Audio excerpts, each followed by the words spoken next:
You're listening to Miscast Commentary. Hey everybody, welcome to Miscast Commentary, a Coming Attractions episode. I'm Joe Finley, and I'm without Todd Tebow the Sailor Murray this week, just a scheduling thing. We'll get it fixed, don't worry about it. Now, lots to talk about. Well, one thing to talk about, then one thing to announce, and then I'm going to let you guys go.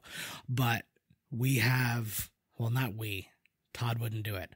I watched the Snyder Cut, and honestly, after all the, talk we've done about it on here, all of it being negative, I said to myself, I'm going to go in with a very open mind. So I did, and there were things I liked about the movie, and there were things I hated about the movie. And I can see certain things that were improved from the original version, and some things I wouldn't say that got worse, but just were still not good. But yeah, I mean, overall, that's all I got to say. And looking at people are just raving about the movie. But again, it's all people, any person, if you look and you saw the word genius or the word masterpiece in their tweet about this movie, if you go into their Twitter, you will find that about 80% of their tweets over the last several months have been about the Snyder Cut. So I don't know if it's these people were going to say it was good no matter what, or if they're in denial or whatever. Basically, anybody who had no stake in it thought it was garbage. And then obviously the people who were like the mega Marvel heads who are like, I'll only like Marvel, I'll never like DC. There's DC stuff I like. But Man of Steel, Batman vs. Superman, and Justice League are not among those things. It is 4 hours, guys. 4 hours. And I mean, you probably heard the jokes by now. If they cut out all this slow-mo, or at least cut down the amount of slow-mo, that you could have got that movie on way under 4 hours. You'd probably get it to about an hour. It was a lot of useless slow-mo. It felt like a John Woo film for a great deal of it. But I honestly believe that they got to a point, and they probably got to about like 3 hours and 40 minutes or something like that. And then they were like, no, we gotta boost this thing. We got to get it over 4 hours. 3 hours and 40 minutes isn't epic. 4 hours is epic. So that's what they pushed for, and I strongly believe that that's what happened. But here's just a few little notes. I took notes while watching this movie. So let's have a go. Right off the bat, so you get that this movie has been made to 4:3 aspect ratio to preserve the creative vision of the director. People got down on that too much. I thought people were like, oh, there's bars on the sides. People don't seem to remember, all the old fogies complaining about the bars on the top and bottom when HD content started being made and then down converted for SD TV. It's the same thing. What isn't the same, though, is that means his original vision was closer to IMAX, because IMAX is close to 4:3, not exactly, but is close to. But the problem is, he didn't shoot it in IMAX. So to say that it was the original vision of the director is kind of suspect when he didn't originally shoot it in that format. Just a thought. I really like Jason Momoa in the movie. A few times he gets a little too like, yeah, like he feels like he's from Metallica. But I always love his delivery of like foreign languages. So you got a lot of Dothraki, obviously, in Game of Thrones. And in this one, he's delivering some languages. And it's really, I don't know, he's just really smooth with it. And that was just something I noticed and I really enjoyed it. Go to the Wonder Woman scene, and she's stopping the big, not a heist, just they were going to set off a bomb or whatever it was. And she hits the guy and grabs the guy with the lasso and then proceeds to explain how the lasso works. Who was that for? The person in the lasso doesn't need to be told it works for it to work. It just works. If you have to tell the person that it works, then it doesn't work. And it's not for us because we've seen Wonder Woman. Well, you would assume that people watching this will have seen Wonder Woman. I felt a lot of the times in this movie, people making the movie were really dumbing things down for people. And you know what? Like, any movie fan nowadays is a lot smarter than that. DC fans know their stuff when it comes to DC. They're not going to be questioning this. There's not going to be a lot of newcomers to the Snyder Cut if they haven't already seen the previous one. And I will note that I'm saying things that were in the original cut of this as well as I go through it, but I'm treating this as like I'm seeing the movie for the first time. It's just the way it is. But anyways, you don't have to reveal how the lasso works. We all know what it is. I also just found that Zack Snyder didn't direct Wonder Woman stuff well. I really hated the speedster aspect of what she did. I actually had to Google. I'm like, is she super fast? And they're like, no, she's got really good reflexes. Okay, so I'll buy I know it's a superhero movie, you should just buy everything, but I'll buy the blocking everything with her bracelets there, but I won't buy her like moving really quickly across the room to do it. That's not reaction anymore. That's just being fast. It's like I could see her like just reaching an arm out really quick to stop somebody from getting hit. And then there's the part of the fight scene too, where she's super fast and she's doing, it's not a part of her character. I know Snyder doesn't really follow parts of the characters of these movies a lot, but it's just something that really stood out with Wonder Woman for me. Steppenwolf got an upgrade. Well, not an upgrade, an update in this movie. The look was really no better. It was just different. I don't know if maybe when they were redoing this movie, because obviously since the movie had come out, Infinity War and Endgame came out, and he had a striking resemblance, at least in style, to Thanos' minions there. So I'm wondering if that had a lot to do with the redesign, but it wasn't an improvement. They made him a little beefier, and that's it. I hated the mumbling at the beginning. He sounded like Bane at the beginning of Dark Knight Rises. And then it got better through the movie, but not spectacular. It just the performance, the animation, and the design just all fell through for Steppenwolf. And then to call this thing the Snyder Cut at 4 hours long, it was like, I don't know what the deal was. Just, it wasn't the Snyder Cut anymore. It was the Snyder put everything back in, plus go shoot some extra scenes and then put those in and leave no frame of film unused. It was a bit of a mess. There was just a lot of stuff. I mean, I was watching the movie and God, I think it was like 45 minutes in and I'm sitting there, I'm like, nothing has happened yet. There was very little. And I mean, it wasn't even good character stuff or anything like that. You got a little bit of Cyborg character stuff, which was good. It was an improvement, but it was just a lot of nothing happening. I find that the keyframe animation in these movies are pretty rough with the DC movies in general. I don't know if they're just trying for a different style, so they're not being accused of copying what Marvel was doing. But you know what? Copy what Marvel was doing. What they do looks good. They had a few good things with Superman. I really like that. I think they did it in Man of Steel, and they did it in this, where you have that moment where he kind of like crouches down and you like the ground vibrates around. I like that. But then when he takes off, when he takes off isn't bad. When people land, though, it becomes problematic. There's a scene where Wonder Woman like jumps down through this hole and like she falls at like meteor speed for some reason. She doesn't jump down fast. Gravity took her. Why did she go like super duper fast? I don't know. Again, was it a decision? But then with all that fast stuff, again, like I said, the slow-mo in this movie, just so much slow-mo. I'm going to forgive some of the Flash slow-mo because they're doing that for his style of moving around and stuff like that, which, again, I didn't think was any better than anything that done in the Marvel movies. I think that probably the most memorable of them would have been the Quicksilver stuff in the X-Men movies, but it's just weird. It was just very weird. I also had a huge problem with the score because it was just all over the place. Like, you would have some callbacks to some old themes, Man of Steel themes and stuff like that, which is good. That's good movie making and a good score and all that kind of stuff. Then you would just have these weird songs that would just be in, which is a very Snyder thing, and I never really care for that. And then you would have these vocal bits. And like you see somebody like Lord of the Rings who did it really well, where you had like the little boy choir there or whatever singing the song towards the end, or having like the chants during the Moria scenes and stuff like that. That worked really well. I was so taken out of the movie almost every time Wonder Woman appeared on screen, because all of a sudden you just had like for like the entire time, and then you'd get like just a little flash of her Wonder Woman theme, then back to and I'm just ugh. And then they had that scene where the fishermen's wives or whatever it was were like seeing Aquaman off with the world's longest song. I get it.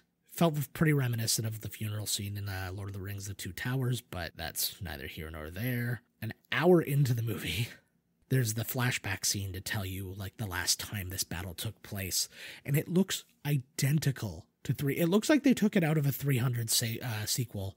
It looks like they took it out of a 300 sequel that just didn't get made, and it was, again, you're not getting a lot of anything. It was cool. Also, it was pretty reminiscent of Lord of the Rings, the prologue, because again, you just get this past thing. You've got characters that you've seen before, that you see who are immortal, and all these different things. And it was just like, oh, okay, yeah, I get it. These people fought him before, but the style was just so 300, and it was just, again, every time something happens in a movie and you have to stop and start thinking about a different movie, I mean, that's just not good. That's not a good thing. I did like seeing a lantern in that scene, though, because I think that, people were calling for a lot of different things for Justice League, different characters that they wanted to see and stuff like that. I would assume that the Green Lantern would have been among the highest, despite the Green Lantern movie being what it was. I think that that's a movie that can be done well by somebody, but it was good to see that, because it alludes to something that could be coming in the future should they ever be allowed to make a movie again. So I was down with that.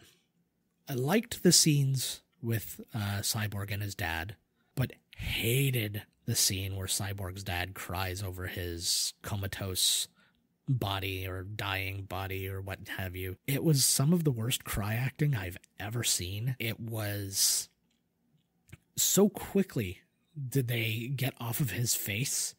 So you just had that one scene and he goes like, and then it instantly cuts to a shot of his back, and where I guarantee you they made him do ADR or something like that, because that was just, I hate judging people. Like any one of these people can outact me. That's not what I'm getting at here. But it was just abysmal. I've never seen that bad, because I think that usually when it's like a kid, like your kid dying in a movie, I feel like people can really draw from what that would feel like and how horrifying that would be, or knowing somebody who lost a kid or something like that. But it's just like, it's like the concept never occurred to him, and then they were like, be sad about it. Huh? That's my take. More Cyborg stuff I didn't care about. I did not like his Cyborg is in the internet scene. I've seen that too many times in bad movies. And I think that they could have just as easily shown him, with the voiceover of like the things they were talking about the decisions he could make and all that stuff. He could have just shown him actually seeing that woman going through some of those things. They could have been in the same building as her dad or whatever, and then have that thing happen at the ATM, and then you see him in the background and you see, oh, he did something. I think that would have been, again, I feel like people believed that the people watching the movie wouldn't have understood what was happening if they didn't do exactly that. And it was really, really dumb that he's like raises his hand and then the money goes up. It was, eesh. I'm not going to fault them for giving some background origin story exposition to the Flash, but it was spit out so quickly and all at once that it felt kind of disrespectful. The reason that they got away with that in Civil War with Spider-Man was because he had been an established guy who had a million movies with his origin story already. People were clamoring to not see his origin story anymore. So you didn't need that anymore. So I think you got it in, 2 lines in all of between Civil War and Spider-Man Homecoming. And that was enough. Now, the Flash deserves a little bit more, and I felt like he got so little. And I don't know what the plan is for his Flash movie. I don't think his origin story is a part of it, because it's supposed to be that Flashpoint timeline thing or whatever. So that puts him well ahead of his origins. So literally, it's just him in jail talking to his dad and going, oh yeah, you were accused of a crime you didn't commit and you're in jail, and I'm going to join the police and you're going to get free. Like, that's the whole thing. It's just all one sentence. It's like, okay, I guess we got this covered. Page 2. Overall, like I said, I didn't really care for any of the speedster effects in this. I've seen it done better, is just the problem. It's when you have characters with similar abilities like this, you're going to just compare it to what you've seen already, and it was just better in the other ones. I like, they did, the MCU went the route of just making him be fast the whole time and just you watching how the world reacts to him that way. And then the X-Men version, you got the super slow-mo and those effects and stuff like that. And so the effects here, you were comparing them and they weren't as good. There's no point in this movie where the special effects were as good as anything Marvel has given you. And you got to be mindful of that. I liked Jeremy Irons as Alfred. I like Jeremy Irons as everything, so that was pretty much a given. I'm always of the opinion with Alfred's that there needs to be some kind of a balance, because they've really been leaning more and more towards this kind of like militant soldier of fortune in his past kind of thing, which is a part of his backstory and all of that, but it just seems to be more and more like as they're casting older and older people to do this. Well, I guess nobody was as old as Alfred Goff, but I think it's pronounced Goff. It's Go or Goff, but either way, he's less of the servant of Bruce Wayne and the advisor of Bruce Wayne, and more like Q to Bruce Wayne's James Bond in this one, which, okay, whatever. I feel like that's better suited for the younger, less experienced Batman. Gotham, it made more sense. I didn't like Gotham, but that's neither here nor there. The Batman that's coming out with Andy Serkis as Alfred could probably stand a little bit of that. I don't know, but bottom line is I liked Jeremy Irons. I think they gave him decent dialogue, and they inserted him enough that he wasn't there too much, but he was there, and I was overall happy with him. Can we talk about how badly they just wanted to be dark and edgy? It's like, we got to make this movie a rated R movie. Well, what are you going to do? Show a lot of blood? No. Wouldn't matter anyways. Our color grading was so garbage that you wouldn't be able to tell if it was blood. It'd be like playing Mortal Kombat on the Super Nintendo when just gray comes out. But we're just going to add, all you need is 2 F words. So we're going to say fuck, and we're going to say it twice. And that's going to make us dark and edgy and make us rated R. Check us out. And then they're like, no. We're going to say it a 3rd time. When Batman says he's going to fucking kill somebody, the way that Batman never says he's going to kill anybody ever, because Batman never kills anybody. It's, again, they're just trying to be something so different, and they're doing the bare minimum to do it. I had it up to here. I'm not showing you where, but it's high, with the Amy Adams sad and alone scenes during the movie. You needed the one at the beginning that establishes her giving the coffee to the cop because it comes back, so I'm down with that. You didn't need the other 2 where she's just like looking out a window or reaching over for the pillow. Totally pointless. I would also give you the one with Martha because that makes sense as well. I feel like it was just they had her and they felt bad not using her more. I don't know what it was, but it was just a bucket of yuck. It's like, okay, we get it. Lois misses Clark. We're on it. It felt at one point is like, oh, are we going to check back in with her every 15 minutes just to see how she still feels about the scenario? Okay, we go underwater and we have conversations underwater. I liked the create the bubbles so people, the big bubbles so people could have a conversation. That was great. Really breaks up an action scene though.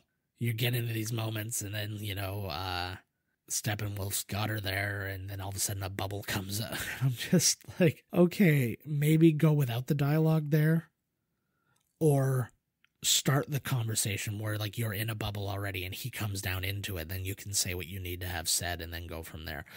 But to interrupt your fight for a bubble so you could get in a quick line, it was, again, it really breaks up the rhythm of a fight. 1 hour and 52 minutes in this movie, and we finally get to see Batman.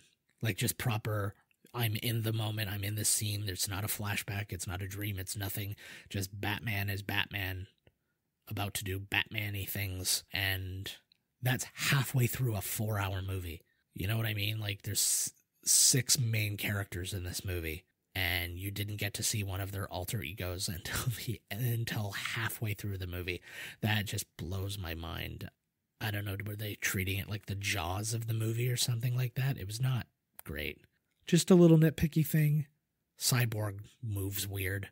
I noticed it a few times. There's one time he moved kind of like 80s rap, and then there's another time when he was moving more like Peter Weller in the first RoboCop when he's like malfunctioning and stuff like that. I don't know. I don't think that they worked on a kind of a choreography, for lack of a better term, for how he was going to move around. It was awkward. It was weird. I noticed every single time he walked anywhere that's how it was. Of all the people in the Justice League, so Superman's not here yet at this point, but of all the people in the Justice League to be fighting the demons, why was it Batman? Or why was it Batman in the way that he did it? Because Wonder Woman would have a good handle on that. Aquaman would probably have a pretty good handle on that. Cyborg, probably has a cool array of weapons, and so does Batman, but Batman used no tech. He was just full-on fist fighting with these things when you've already had that flashback, that 300 flashback we talked about, where you saw gods have a hard time with them being kind of overrun by them or whatever. So now you take the only human and it's like, you're responsible for all this. He had no business fighting those guys. So a line I noticed in the movie when they're getting ready to do battle, and Wonder Woman says, "You should get dressed," to Aquaman. And I'm like, get dressed? What a weird way. Like, it took me right back again to Avengers when everybody's saying suit up, right? And I was like, suit up, that sounds like a call to action. Get dressed is like, oh, we're going to church and somebody doesn't want to do it. I was just, yeah. Okay, the Flash was just too much in this movie. They made him this weird quip machine. Like, he didn't have, other than like one scene, really, everything was just him trying to be funny. Like, I'm the comic relief, and you have to know that because I'm only making jokes, and none of my jokes are good. It was more annoying than anything else. I'm not a huge fan of Ezra Miller. In general, I didn't think he was good in Fantastic Beasts. I don't think he was good in this, but just the overall tone that they gave him. So you create this movie that's super duper dark because you said the F word 3 times, and then you have him just being like, "Hey, we're still funny, right, guys?" Hi, guys. And he sounded a lot like Justin Long if he was one of the nerds in an episode of Saved by the Bell. That was basically how he talked most of the time. Or if you want to really narrow it down to a person, it's the guy who played Mouse in The Matrix when he says the word tuna fish. You listen to that, and then you listen to The Flash, and you're like, oh, I totally get it. That's his actor's secret, is that he's Mouse from The Matrix. I enjoyed the Superman 2 Dad voiceover scene. It was a proper callback to the movies. That's how you do this sort of a thing, and it was an important moment. It was like kind of his call to action, and I thought that was well done. I know that I'm not saying as many positive things as I am saying negative, but I do, like, I want you to know that I really regarded the movie and like thought about every scene. I had no intention of just crapping on anything, but it's just every now and again I'd just be like, oh my god. But this movie but this scene didn't do that for me, so good job. I mentioned the color grading already in this thing.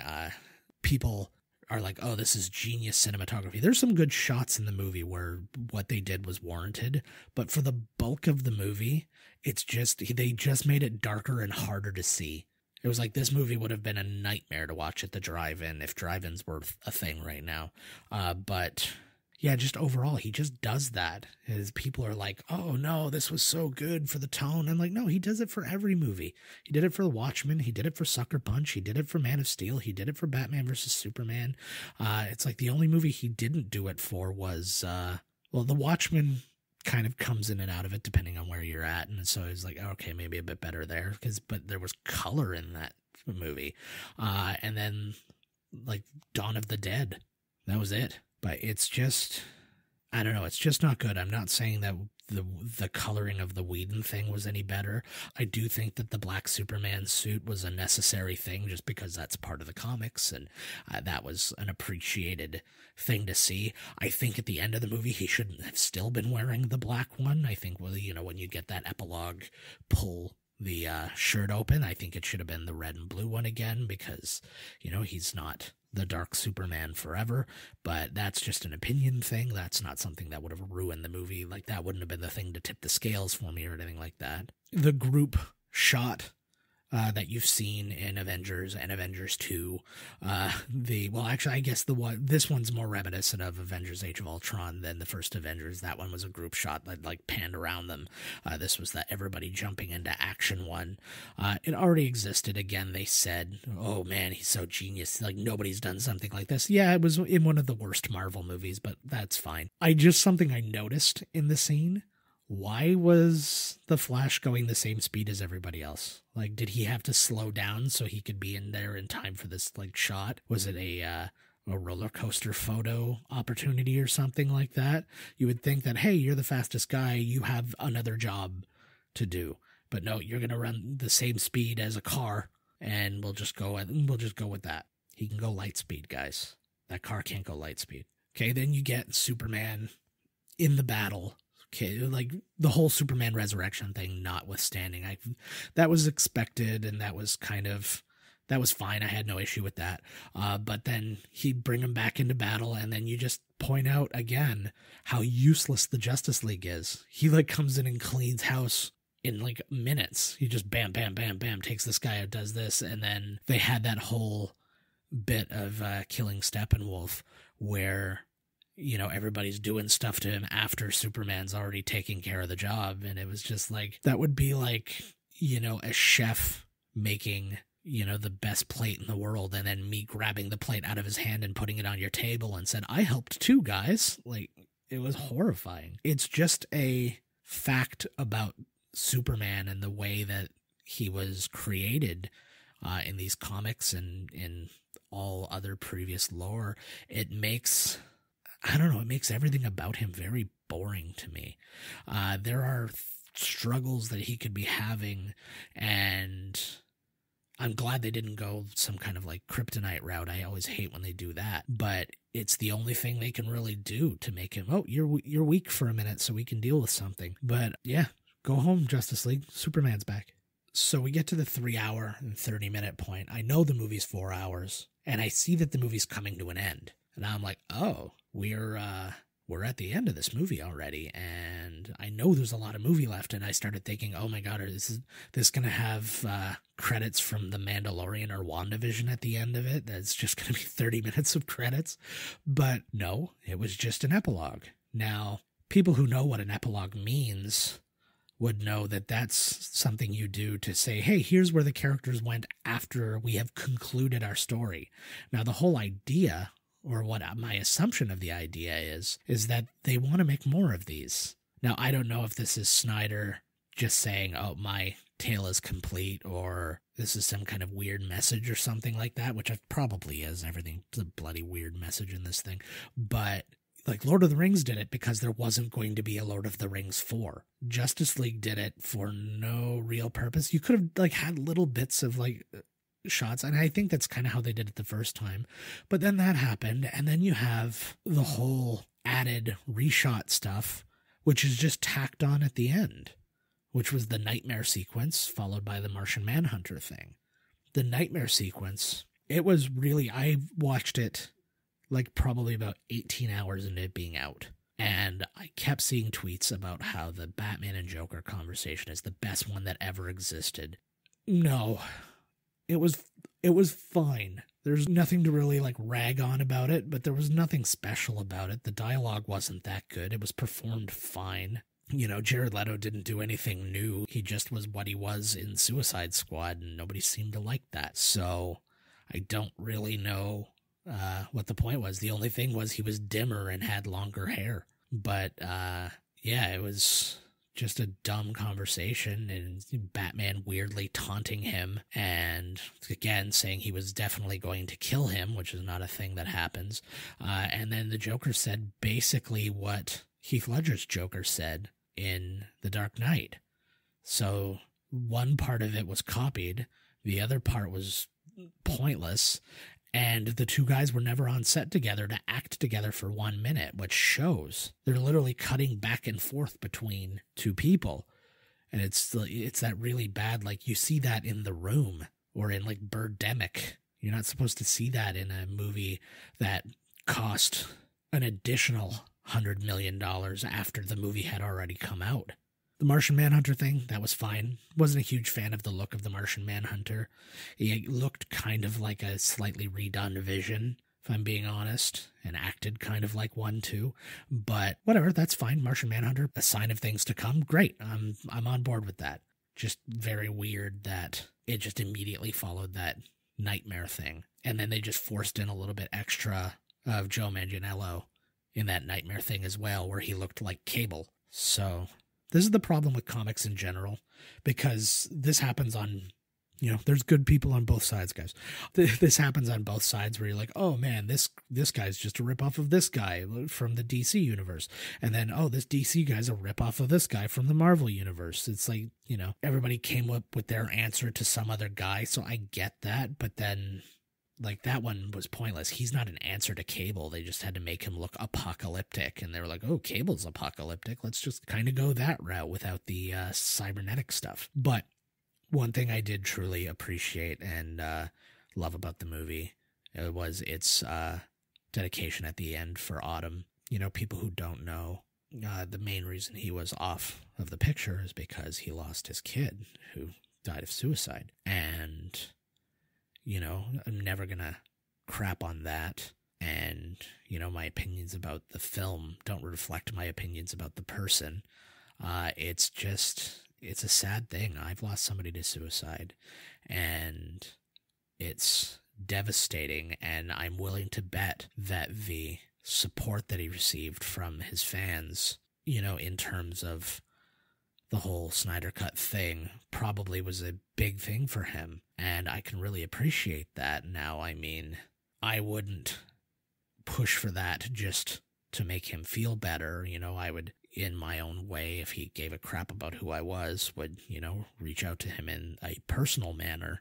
But it would, it was just a lot. And to acknowledge that that's kind of where things left off the first time, and to, have that moment for his kid was really big. It genuinely, is heartbreaking, and I have nothing, but love in my heart for him and his family for that. I could separate the two things. I always hate that when, you hear somebody talk about a director or whatever it is, like, oh, that guy's crap, blah, blah, blah. Unless it's like the Joss Whedon, like, people are crapping on Joss Whedon not because of, how good or bad his movie was. It was how good or bad the person was. And, I don't want to be R-rated here, but fuck Joss Whedon. If half of what they say about him is true, and I believe that a lot more than half of it is true, then yeah, fuck that dude. That's not acceptable. And yeah, no, I'm sorry to end this on a weird bummer moment, but my heart goes out to the Snyder family, and I did not like the movie all at the exact same time. I would say that if I gave the original Justice League like a 2 out of 10, that I'm giving this maybe a 3.5. It's not, and that's not even true. I maybe even down to a 3, just because it's, there are moments that are improved because of what they added, things that they added back in, like, again, more cyborg stuff, and it felt more ensemble in that aspect. I think that, I genuinely believe that what they were doing with that movie, I think, because there was a lot of kind of accusations about why he was cut out and stuff like that, and I would believe more that it had just to do with the fact that not enough people know Cyborg. The lay person who's going into this movie doesn't really give a crap about Cyborg, but they know Batman, Wonder Woman, Aquaman, The Flash, Superman.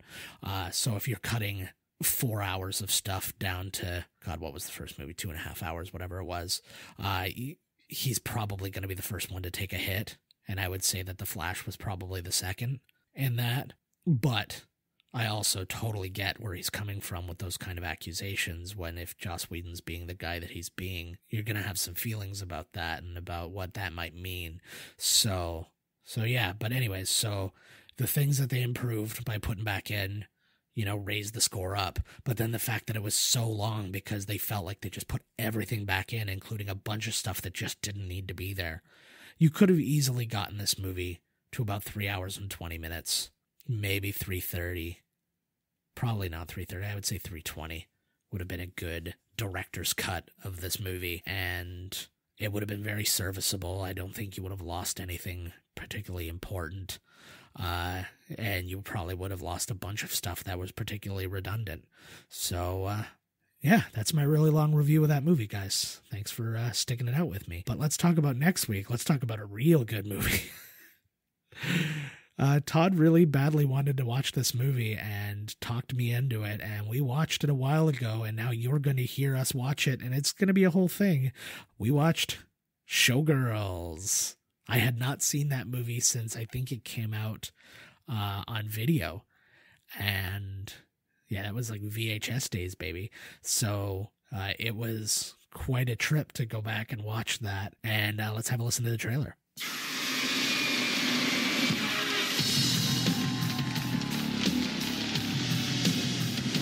So what are you going to Vegas for? You going to win? I'm going to dance. There's a spot open in the chorus line. We're auditioning tomorrow morning. I think you should try out. I got an audition. Okay, ladies, I got one interest here, and that's the show. I don't care whether you live or die. I want to see you dance, and I want to see you smile. I can't use you if you can't smile. I can't use you if you can't show. I can't use you if you can't sell. From the creators of Basic Instinct, the last time they took you to the edge. This time, they're taking you all the way. We take the cash, we cash the check, we show them what they want to see. You got more natural talent when you dance than anybody I've ever seen. She's going down to the Stardust. She's going to be in the show. Right? If someone gets in your way, step on them. It's not fair. It's not about fair. It's about power. You're a stripper, don't you get it? I'm a dancer. She's dazzling, she's exciting, and she's what Las Vegas is all about. The passion is real. I could fall in love with you. The desire is intense. You can't touch me, but I can touch you. I'd really love to touch you. And the show is about to begin. Showgirls. Leave your inhibitions at the door.